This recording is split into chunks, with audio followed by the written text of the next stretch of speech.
I'll take some video. I'll be the videographer here. Yeah, that mounting bracket's no joke, dude. Look at that thing. That's cool. It's huge. How does that in? Yeah, is this pipe clamp too? No way, right? This is, yeah. It's pipe clamped here.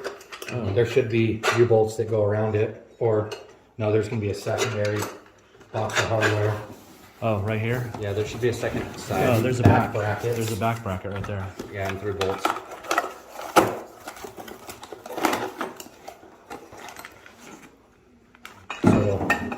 Oh yeah, look at those. Those things are.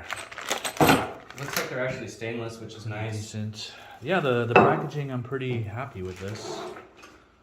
So this is the whole thing right here, right? This is everything? For the base node. Yeah, this is everything for the BN here.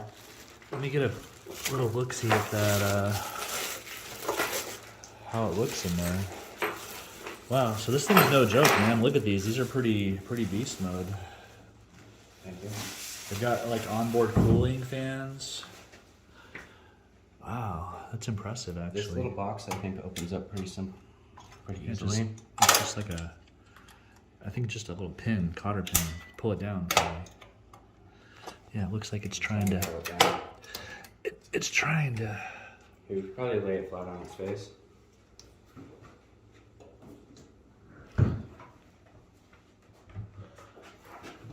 Oh yeah, there's 2 over here. Probably one locking it in.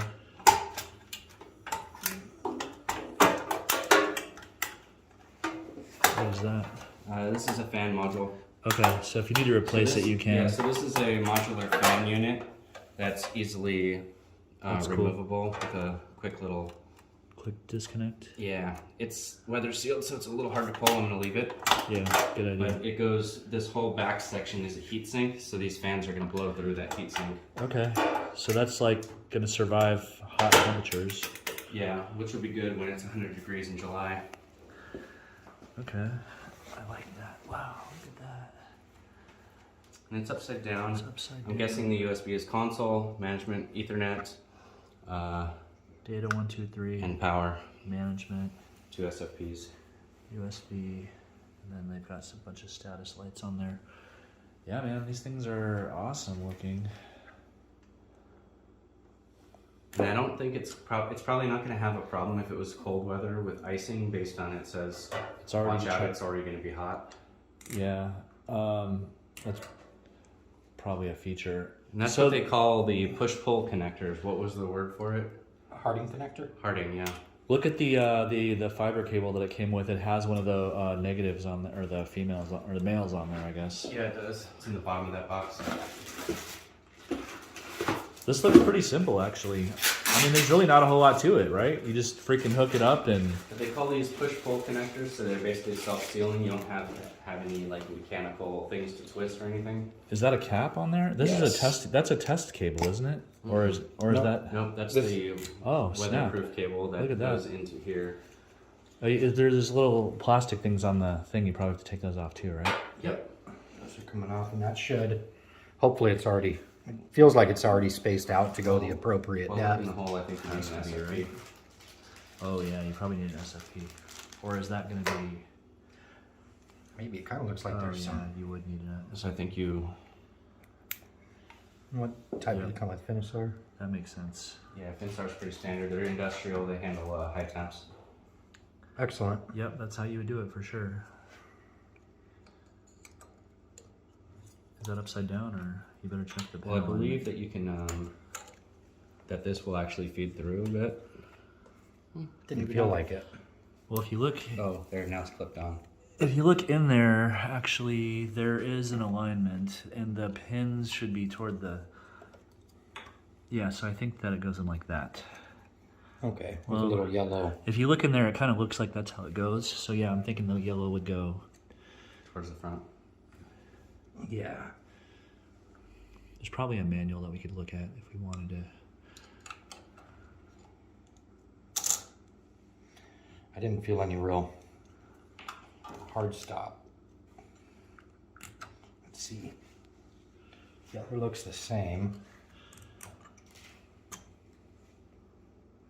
Yeah, and this data 3 looks just like an Ethernet port, just a standard RJ45 connector.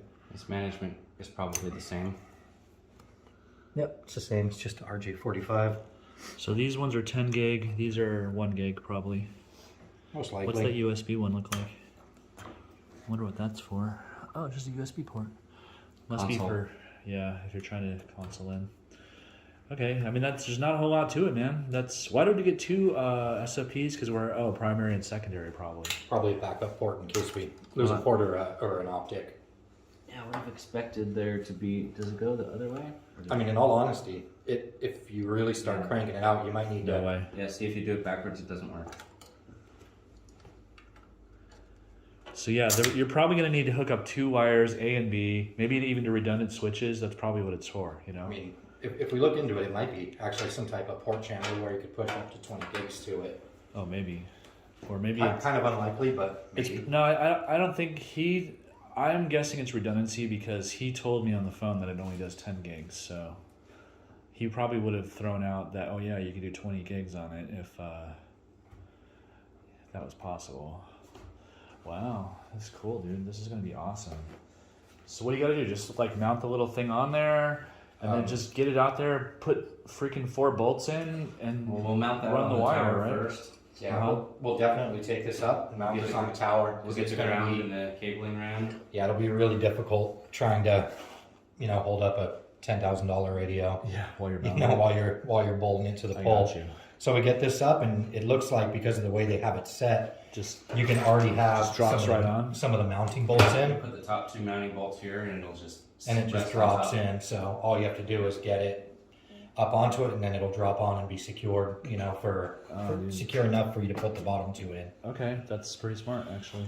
And it looks like the mounting bracket itself is actually kind of unidirectional here because it has the same drop-in slots on the top and the bottom. Yeah. So you can put it either way.